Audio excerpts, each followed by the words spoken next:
गंगा सिंह विश्वविद्यालय बीकानेर के विधि भवन एवं सामाजिक विज्ञान भवन के लोकार्पण समारोह में उपस्थित राजस्थान के यशस्वी और गतिशील व्यक्तित्व के धनी मुख्यमंत्री आदरणीय श्री अशोक गहलोत जी, ऊर्जा एवं जन स्वास्थ्य अभियांत्रिकी मंत्री जो निरंतर जिस काम के पीछे पड़ते हैं उसको पूरा कराकर ही मानते हैं, ऐसे श्री बी.डी. कल्ला जी, उच्च शिक्षा राज्य मंत्री स्वतंत्र प्रभार श्री भवन सिंह भाटी जी उच्च शिक्षा के क्षेत्र में समर्पित होकर जिस तरीके से काम कर रहे हैं वो स्तुत्य है। हमारे विश्वविद्यालय के कुलपति प्रोफेसर विनोद कुमार सिंह जी, विश्वविद्यालय के कुलसचिव श्री विठल जी, शिक्षकगण, कार्मिक, विद्यार्थी एवं यहाँ ऑनलाइन से जुड़े हुए सभी महानुभाव, मुझे बड़ी प्रसन्नता हुई कि आज के इस विधि भवन और सामाजिक विज्ञान भवन लोकार्पण समारोह में आदरणीय मुख्यमंत्री जी भी उपस्थित हैं और ये बड़ा बहुत स्वाभाविक भी है। जब मैं यहाँ राज्यपाल के रूप में आया तो मेरी जब मुख्यमंत्री से वार्ता हुई तो एक विषय ये भी था कि कुछ स्थानों पर हम लोग साथ साथ रहे तो ज्यादा अच्छा होगा, उसका संदेश राजस्थान में बहुत अच्छा जाएगा। और इस प्रकार के विश्वविद्यालयों में इस प्रकार के कार्यक्रम होते हैं तो इसमें हम लोग साथ साथ रहेंगे तो एक अच्छी स्थिति निर्माण होगी, सौहार्द का वातावरण भी निर्माण होगा और लोगों को लगेगा कि इस समय संविधान के प्रमुख के रूप में और कार्यपालिका के प्रमुख रूप में दोनों प्रमुख साथ साथ जुड़कर काम कर रहे हैं, एक समन्वित स्वरूप विकसित होगा और आज सौभाग्य प्राप्त हुआ है। आज मुख्यमंत्री जी साथ में है, मैं कुलाधिपति हूं, इसलिए कुलाधिपति होने के नाते मैं मुख्यमंत्री जी का स्वागत करता हूं, सम्मान करता हूं। शिक्षा के क्षेत्र में मुख्यमंत्री जी ने बहुत काम किया है। राजस्थान में जब मैं आया तो उस समय भी मैंने देखा कि आपने घोषणा की थी कि 50 महाविद्यालयों को हम चलाएंगे और मैंने जानकारी की, मैंने एक विश्वविद्यालय के दीक्षांत समारोह में जिसमें भवन सिंह भाटी जी थी उसमें मैंने एक घोषणा की थी। हमने कहा था कि मुख्यमंत्री जी ने जिस तरीके से शिक्षा के क्षेत्र में और ग्रास लेवल तक जाकर के आगे बढ़ रहे हैं, निश्चित रूप से ये राजस्थान के लिए बड़ा अच्छा संकेत है, अच्छा संदेश भी है। तो शिक्षा के क्षेत्र में आप लगातार चिंतित रहे हैं। मैंने जब भी विश्वविद्यालयों के बारे में चर्चा की और मैंने कहा कि इसमें जरा और इसकी स्थिति अच्छी होनी चाहिए, तो उस दिशा में आपने मुझे कहा था कि जिस भी प्रकार की बात होगी परस्पर वार्ता करने के पश्चात उसका समाधान निकाला जा सकता है। और जब भी मैंने विश्वविद्यालय के लिए कुछ करने का प्रयास किया, सभी विश्वविद्यालयों के साथ मिलकर सही मायने में कुछ अच्छी चीज का निर्माण किया जाए, इसके लिए टास्क फोर्स बनाया। टास्क फोर्स बनाते समय हमने वार्ता की थी आपसे, वार्ता करने के बाद हमने कहा इस बार का टास्क फोर्स बना रहे हैं और टास्क फोर्स के अंतर्गत ये विषय रहेंगे जिसको हमने तय करने का प्रयास किया है। टास्क फोर्स की जो बैठकें हुई उसकी रिपोर्ट भी मैंने मुख्यमंत्री जी के पास भेजा था। मेरा प्रयास है कि जो भी जिम्मेदारी है उस जिम्मेदारी के अंतर्गत मुख्यमंत्री और राज्यपाल का एक समन्वय इस ढंग से बना रहे जिसके कारण लोगों को लगे कि दोनों मिलकर राजस्थान को आगे प्रगति के पथ पर ले जाने की दिशा में काफी यत्नशील है, गतिशीलता के साथ काम कर रहे हैं। मुख्यमंत्री जी ने जो अपना विचार व्यक्त किया है उसके लिए मैं बहुत साल बाद व्यक्त करता हूँ। आज महाराजा गंगा सिंह विश्वविद्यालय, महाराजा गंगा सिंह का नाम बताने की आवश्यकता नहीं, कितना केवल अपने देश में नहीं विदेशों में भी उन्होंने काम किया था। बीकानेर वैसे भी राजस्थान का सांस्कृतिक शहर है। कस्बाई संस्कृति के इस शहर के मेल मिलाप और आत्मीयता के बारे में निरंतर सुनता रहा हूं। पाटा संस्कृति के इस शहर के सद्भाव का मैं बहुत कायल हूं। यहाँ के महाराजा गंगा सिंह आधुनिक सुधारवादी के रूप में जाने जाते हैं। कहीं पढ़ा है कि जब राजस्थान में छप्पनिया काल छपनिया काल यानी भयंकर अकाल पड़ा था। तब बीकानेर जैसे सूखे क्षेत्र में पेयजल की समस्या के स्थायी समाधान के लिए क्रांतिकारी कदम उठाते हुए महाराजा गंगा सिंह जी ने गंग केनाल लाकर भगीरथ कार्य किया था। बीकानेर को रेल लाइन से जोड़ने और उनके उठाए अन्य कदमों के बारे में भी सुनता रहा और अनुभव करता हूं कि जनता के लिए कार्य करने वाले सदा याद किए जाते हैं। महाराजा गंगा सिंह जी ने इस स्तर पर तो काम किया ही, साथ शिक्षा के क्षेत्र में बहुत काम किया। बनारस हिंदू विश्वविद्यालय के भी उच्च समिति के प्रमुख रहे। वहां से भी उन्होंने शिक्षा किस तरीके से विश्वविद्यालय के अंतर्गत महाविद्यालय के अंदर चलाई जाए, वहां से भी अध्ययन करते हुए कैसे लोगों को आगे बढ़ाने का प्रयास किया जाए, ऐसा उन्होंने प्रयास किया था। इसलिए महाराजा गंगा सिंह जी का स्मरण करते ही विभिन्न क्षेत्रों में उन्होंने कैसा काम किया है, ये स्वाभाविक रूप से लोगों के मन मस्तिष्क में उभर पड़ता है। मैं उम्मीद करता हूं कि उनके नाम से स्थापित विश्वविद्यालय भी उच्च शिक्षा में गुणवत्ता के साथ आधुनिकीकरण में देश का अग्रणी शिक्षण संस्थान बनेगा। विश्वविद्यालय में विधि भवन एवं सामाजिक विज्ञान भवन के नव निर्माण का जो कार्य करवाया गया है वह सराहनीय है। मुझे ये जानकर प्रसन्नता हुई है कि विद्यार्थियों की सुविधा के लिए इन नवनिर्मित भवनों में प्रयोगशाला, विभागीय पुस्तकालय, smart classroom, internet, wifi, common room आदि सुविधाएं विकसित की गई। विद्यार्थियों के सर्वांगीण विकास के लिए यह बहुत आवश्यक है। देश में जो नई शिक्षा बनाई गई है, जिसकी चर्चा अभी आपने कहा, नई शिक्षा नीति के बारे में मैं लगातार चर्चा कर रहा हूँ। जगह जगह के सेमिनार में, वेबिनार में मैं भाग ले रहा हूँ और उस संबंध में नई शिक्षा नीति के बारे में लोगों के मन मस्तिष्क में बात डालते हुए किस तरीके से आगे का विद्यार्थियों का जीवन व्यावसायिकता के आधार पर आगे बढ़ेगा, ये भी बताने का प्रयास करता हूँ। वह देश के 676 जिलों से प्राप्त लगभग 2 लाख से ज्यादा सुझावों के आधार पर तैयार की गई है। मैंने इसका बारीकी से अध्ययन किया है और यह पाया है कि इसमें शिक्षा के लिए दूरगामी राष्ट्र विकास का ध्येय रखा गया है। कोरोना की इस वैश्विक महामारी में ऑनलाइन शिक्षा अपरिहार्य हो गई है। नई शिक्षा नीति में गुणवत्तापूर्ण शिक्षा के वैकल्पिक साधनों की तैयारियों को सुनिश्चित करने के लिए ई शिक्षा पर विशेष ध्यान दिया गया है।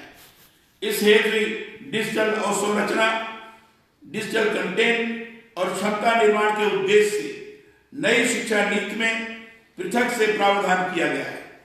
मैं समझता हूं सभी विश्वविद्यालयों को भी चाहिए कि वे समय अनुरूप शिक्षण के ई तरीकों का इस तरीके से विकास करें कि भविष्य की चुनौतियों का प्रभावी तरीके से मुकाबला किया जा सके। डॉक्टर सर्वपल्ली राधाकृष्णन कहा करते थे कि मात्र जानकारियां देना ही शिक्षा नहीं है, जानकारियां जरूरी हैं। आधुनिक युग में तकनीक की जानकारी महत्वपूर्ण भी है, फिर भी व्यक्ति के बौद्धिक झुकाव और उसकी लोकतांत्रिक भावना का अधिक महत्व है। इसी से व्यक्ति उत्तरदायी नागरिक माना जाता है। शिक्षा का लक्ष्य ज्ञान के प्रति समर्पण और निरंतर सीखते रहने की प्रवृत्ति है। यह ऐसी प्रक्रिया है जो व्यक्ति को ज्ञान और कौशल दोनों प्रदान करती है। डॉक्टर राधाकृष्णन के इन विचारों के आलोक में मुझे यह भी अनुभव होता है कि नई शिक्षा नीति विद्यार्थियों को सूचना और तकनीकी कौशल से संपन्न करने के साथ ही उद्यमिता के लिए प्रेरित करने वाली है। विश्वविद्यालयों को चाहिए कि वे अपने यहाँ ऐसे पाठ्यक्रम विकसित करें जिनसे विद्यार्थी अपने रुचि के अनुसार नया कुछ करने के लिए प्रेरित हो। पिछले बार जब मैं विश्वविद्यालयों से वार्ता की थी, विश्वविद्यालय के कुलपतियों से, तो उस वार्ता के अंतर्गत इन बिंदुओं पर हमने विस्तार से चर्चा करने का प्रयास किया था ताकि विद्यार्थी ये अनुभव कर सके कि हम शिक्षा प्राप्त कर रहे हैं तो हम आत्मनिर्भरता के साथ जीवन व्यतीत कर सकेंगे, उसके अंदर आत्मविश्वास का जागरण हो सके। इस प्रकार के पाठ्यक्रम को हम सुनिश्चित करें। वह विश्वविद्यालय बना रहे हैं, कुछ लोगों ने भेजा भी है। तो ये करने की दृष्टि से नया कुछ करने के लिए प्रेरित लोग हो सके, इस दृष्टि से हमने समय समय पर संवाद के माध्यम से विश्वविद्यालय के कुलपतियों से वार्ता की है, उनसे आग्रह किया है। विश्वविद्यालयों में संविधान वाटिका की स्थापना के पीछे मेरी मंशा यही है कि विद्यार्थी संवैधानिक जागरूक तो हो ही, साथ में भारतीय संविधान की उद्देशिका, मूल अधिकारों और कर्तव्यों, समानता, न्याय आदि के सिद्धांतों के आदर्श को जीवन में उतार सके। सुसंस्कृत नागरिक किसी भी राष्ट्र की धरोहर होती है। संविधान वाटिका से विद्यार्थी संविधान के प्रति ही शिक्षित नहीं होंगे, बल्कि भारतीय संस्कृति के जीवन मूल्यों को भी अपने जीवन में उतार सकेंगे, जिसके बारे में आदरणीय श्री मुख्यमंत्री जी ने बड़े ढंग से रखा और उनके बात से लग रहा था, उनके शब्दों से लग रहा था कि स्वयं ही भावना से इतने प्रेरित हो गए हैं, इतने भावोद्योगित हो गए हैं कि उनको लग रहा था कि सही माने में अगर इसको लोग अपने जीवन में आत्मसात करें तो भारत की दिशा ही बदल जाए, एक नया स्वरूप निर्माण होगा। इसीलिए हमने बार बार आग्रह किया है विश्वविद्यालयों से, सभी विश्वविद्यालयों से, कि अपने विश्वविद्यालय में संविधान पार्क बने, जिसमें ये सारी चीजें लोगों के सामने दिखाई जाए।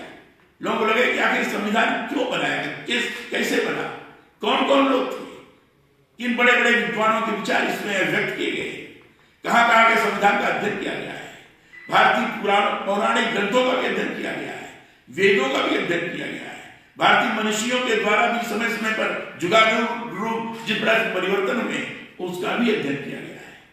सब इसमें समाविष्ट है और उसका निचोड़ के रूप में ये भारतीय संविधान है। इसलिए मैं इसको मैं कहता हूं यही गीता है, यही पुराण है, यही सब कुछ है और इसको इस रूप में मानकर इसी के द्वारा भारत संचालित हो रहा है, भारतीय लोकतंत्र आगे बढ़ रहा है।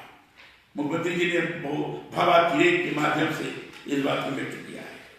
मुझे जानकर अत्यंत प्रसन्नता है कि महाराजा गंगा सिंह विश्वविद्यालय बीकानेर ने सबसे पहले अपने यहाँ संविधान पार्क निर्मित करवाया है। इसी तरह स्वामी विवेकानंद स्मारक भी आपके यहाँ बनाया गया है। स्वामी जी की का व्यक्तित्व प्रेरणा देने वाला है। भारतीय संस्कृत एवं भारतीयता के वह प्रखर प्रवक्ता ही नहीं थे, बल्कि पूरी दुनिया को वेदों और शास्त्रों का ज्ञान देने वाले महामनीषी थे। जब जब उनको याद करता हूं, उनके कहे वाक्य मेरे मन में गूंजते हैं। पहले हर अच्छी बात का मजाक बनता है, फिर उसका विरोध होता है और अंत में उसे स्वीकार कर लिया जाता है। स्वामी विवेकानंद का पूरा जीवन आदर्श की अनूठी मिसाल है। मैं ये मानता हूं कि विवेकानंद स्मारक हर एक विश्वविद्यालय में होना चाहिए। स्वामी जी युवाओं को जोश देते सदा जैसे याद दिलाते हैं, उठो, जागो और तब तक अपने लक्ष्य के लिए लगे रहो जब तक कि सफलता नहीं मिल जाए। इस भ्रम को मिटा दो कि तुम निर्बल हो, मन के अंदर आत्मविश्वास का आगे बढ़ो। मुझे जानकर सुखद लगता है कि विवेकानंद स्मारक के अंतर्गत विश्वविद्यालय में धर्म संसद, शिकागो यात्रा, गुरु शिष्य संबंध, राजस्थान यात्रा, बचपन के उनके जीवन प्रसंगों को प्रदर्शित किया है। विश्वविद्यालय के विद्यार्थियों के चरित्र एवं व्यक्तित्व के लिए यह बेहद प्रेरक है। मैं समझता हूं दूसरे विश्वविद्यालय की इससे प्रेरणा लेकर अपने यहां इस तरह की पहल करें। शिक्षा का यह दौर परिवर्तन और चुनौतियों का है। शिक्षा का ध्येय ज्ञानार्जन द्वारा मनुष्य का चरित्र निर्माण है। शिक्षा व्यक्ति को सामाजिक, मानसिक और बौद्धिक रूप से परिपक्व बनाती है। यह जानना भी मेरे लिए सुखद है कि विश्वविद्यालय के नवनिर्मित विधि भवन में कानूनी शिक्षा है निर्धारित मापदंडों के अनुसार सुविधाएं उपलब्ध कराई गई है। गुणवत्तापूर्ण विधि शिक्षा को मैं इस समय की सबसे बड़ी जरूरत मानता हूं। भारतीय लोकतंत्र में न्यायपालिका सुदृढ़ स्तंभ है।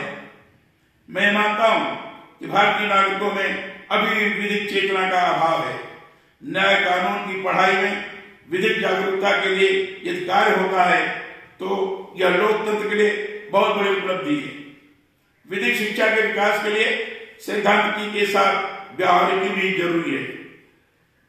विधि शिक्षकों के साथ न्यायाधीशों, प्रतिष्ठित वकीलों और न्याय व्यवस्था से जुड़े दूसरे अधिकारियों की भी विधि शिक्षा में अधिक व्याख्याता के रूप में सेवाएं लेनी चाहिए। इससे कौशलयुक्त, विद्वतापूर्ण विधि स्नातक तैयार हो सकेंगे। मुझे ये जानकर प्रसन्नता है कि विश्वविद्यालय परिसर में अंतरराष्ट्रीय स्तर का इंडोर स्पोर्ट्स कॉम्प्लेक्स का निर्माण कराया जा रहा है और साइकिलिंग वेलोड्रम का भी अलग से निर्माण प्रारंभ किया गया है। महाराजा गंगा सिंह विश्वविद्यालय में गत 3 वर्षों से लगातार अखिल भारतीय अंतर विश्वविद्यालय साइकिल रोड रेस का सफल आयोजन होता रहा है और अखिल भारतीय अंतर विश्वविद्यालय साइकिल रोड रेस प्रतियोगिता में भी बीकानेर चैंपियन रहा है। इस दृष्टि से साइकिलिंग वेलोड्रम से साइकिलिंग में बीकानेर और तेजी से आगे बढ़ेगा, ऐसा मेरा विश्वास है।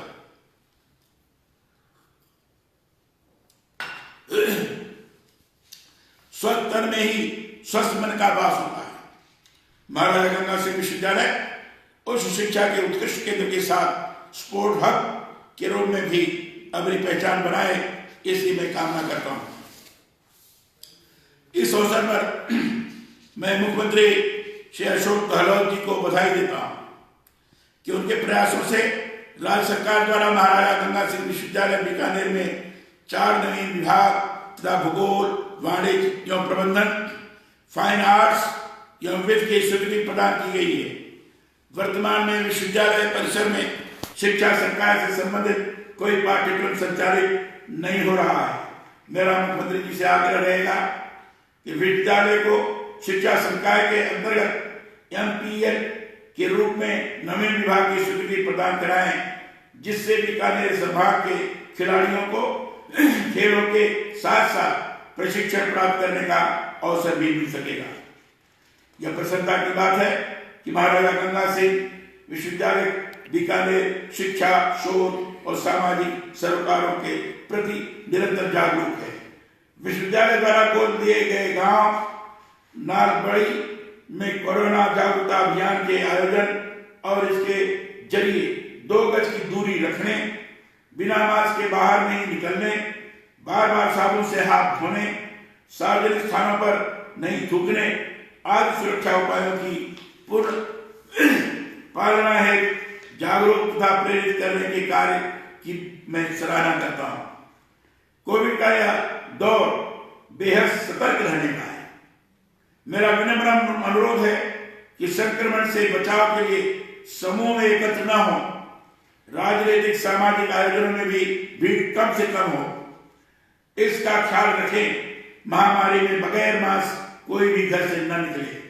लोकार्पण कार्यक्रम के इस अवसर पर मैं नवीन शिक्षा नीति को उसकी मंशा के अनुरूप आपके यहाँ लागू करने, लोकल फॉर वोकल, आत्मनिर्भर भारत आज के लिए भी निरंतर कार्य करने का आह्वान करता हूँ। पुनः आप सभी को विधि भवन और सामाजिक विज्ञान भवन के लोकार्पण की हार्दिक बधाई एवं शुभकामनाएं। मुख्यमंत्री जी के प्रति विशेष सम्मान। सभी को नमस्कार, धन्यवाद, जय हिंद।